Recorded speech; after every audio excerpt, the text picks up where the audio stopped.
조합원입주권은 아파트 준공 전 상태의 부동산을 취득할 수 있는 권리에 해당하므로 주택은 아니지만 주택수에 포함되며 비과세 적용 시 주택으로 보아야 합니다. 조합원입주권을 양도할 때의 양도소득세 비과세 규정과 조합원입주권을 보유한 상태에서 종전주택을 양도할 경우의 비과세 규정을 살펴보고자 합니다. 추가로 재개발 등으로 인해 취득하는 대체주택 비과세 특례 규정도 정리할 필요가 있습니다. 조합원입주권을 양도하면서 비과세 적용을 받기 위해서는 반드시 원조합원이어야 합니다. 즉 관리처분 계획인가일 이전부터 보유하던 주택이어야 하며 관리처분 계획인가일 현재 비과세 요건인 2년 보유 요건을 충족해야 합니다. 또한 조합원입주권을 양도할 당시 다른 주택이 없어야만 비과세 요건을 충족할 수 있습니다. 결론적으로 1세대 1주택 여부는 양도 시점을 기준으로 하며 보유기간 충족 여부는 관리처분 계획인가일을 기준으로 판단하므로 주의해야 합니다.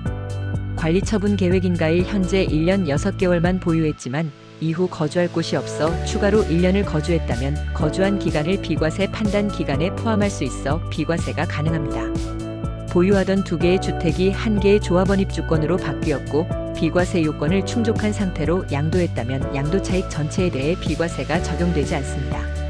전체 양도차익 중 본인이 선택한 1개 주택분은 과세되며 나머지 1개 주택분은 비과세가 가능합니다. 즉 원물권이 2개의 주택이므로 안분 계산하여 비과세를 적용해야 합니다. 조합원입주권과 1개의 주택을 보유한 자가 조합원입주권을 양도한다면 주택을 취득한 날로부터 3년 이내에 양도해야 비과세를 적용받을 수 있습니다.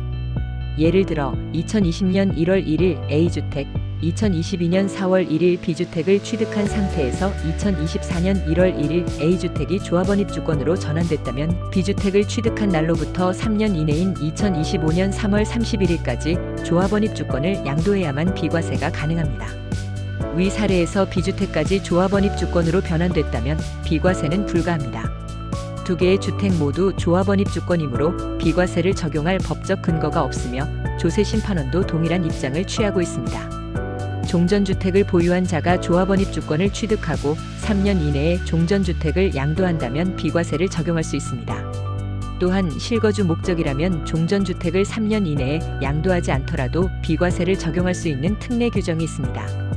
즉 조합원입주권이 주택으로 완공된 날부터 3년 이내에 세대 전원이 이사하여 1년 이상 계속 거주하고 완공일로부터 3년 이내에 종전주택을 양도하면 비과세를 적용할 수 있습니다. 재개발 등의 사업 시행 기간 동안 거주하기 위해 대체주택을 취득하는 경우 일정 요건을 충족하면 대체주택 양도 시 비과세를 적용할 수 있습니다. 사업 시행인가일 이후 대체주택을 취득해 1년 이상 거주해야 하며 재개발 등에 따라 주택이 완공된 후 3년 이내에 세대 전원이 이사하여 1년 이상 계속 거주해야 합니다. 또한 대체주택을 재개발 주택 완공일로부터 3년 이내에 양도하면 비과세를 적용할 수 있습니다.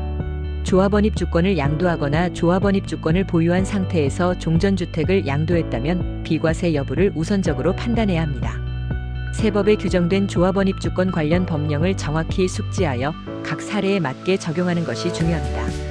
지금까지 하우스존 부동산 신문이었습니다. 지속적으로 부동산 뉴스와 매물을 동시에 받아보시려면 구독과 좋아요 부탁드립니다. 감사합니다.